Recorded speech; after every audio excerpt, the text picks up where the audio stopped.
Le projet, dont l'ambition est d'incinérer 950 000 tonnes de déchets dangereux et non dangereux, va très clairement à l'encontre de la vocation socio-économique de notre région, essentiellement agricole, forestière et touristique.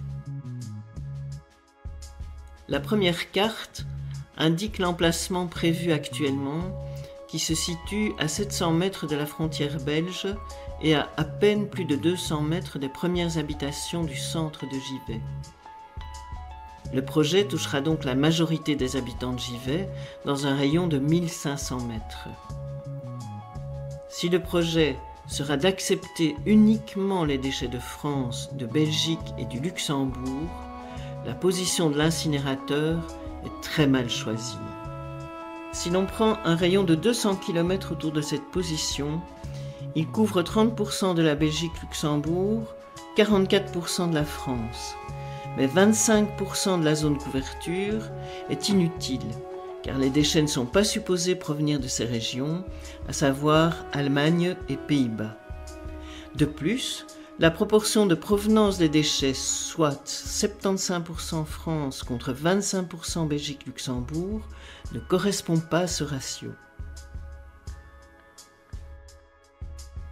Si l'on recentre le cercle sur Beaune, non pas Beaune en Bourgogne, on obtient 89% de couverture pour la France et 9% pour Belgique-Luxembourg, sans zone inutile.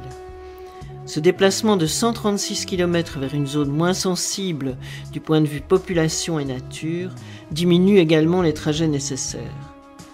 Un calcul incluant les mouvements de camions vers cette zone donne un gain total de 6,5 millions de kilomètres par an, soit une économie de 4 millions d'euros en litres de diesel. Si on prend en compte l'autre version, qui est un rayon de 300 km, la position de Givet est pire.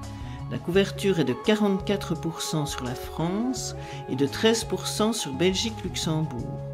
Mais 43% de la zone de couverture est inutile puisqu'elle concerne les Pays-Bas, l'Allemagne et même l'Angleterre.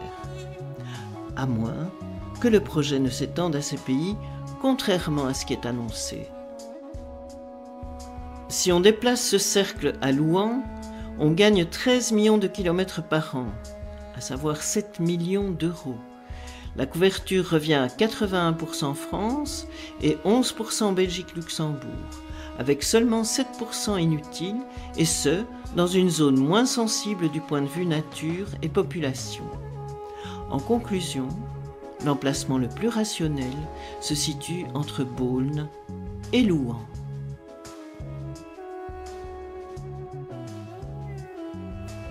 Les porteurs de projets ont curieusement choisi de présenter la Rose des Vents de Charleville-Mézières pour représenter la dispersion atmosphérique des différents polluants. Ils auraient pu tout aussi bien choisir une Rose des Vents plus proche de leur cible et donc aussi plus parlante. Les vents dominants à Charleville-Mézières et à Givet sont similaires. Néanmoins, si on observe celle de Givet, les vents sont nettement défavorables à la Belgique.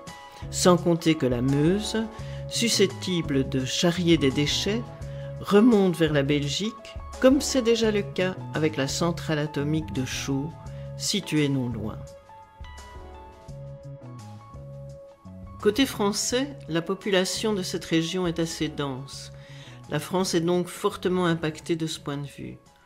Par contre, en Wallonie, la population est moins dense, mais les zones naturelles y sont plus nombreuses. La Belgique est donc fortement impactée sur le plan environnemental. La zone géographique choisie pour cet incinérateur présente une concentration particulièrement élevée de zones Natura 2000 dans les deux pays.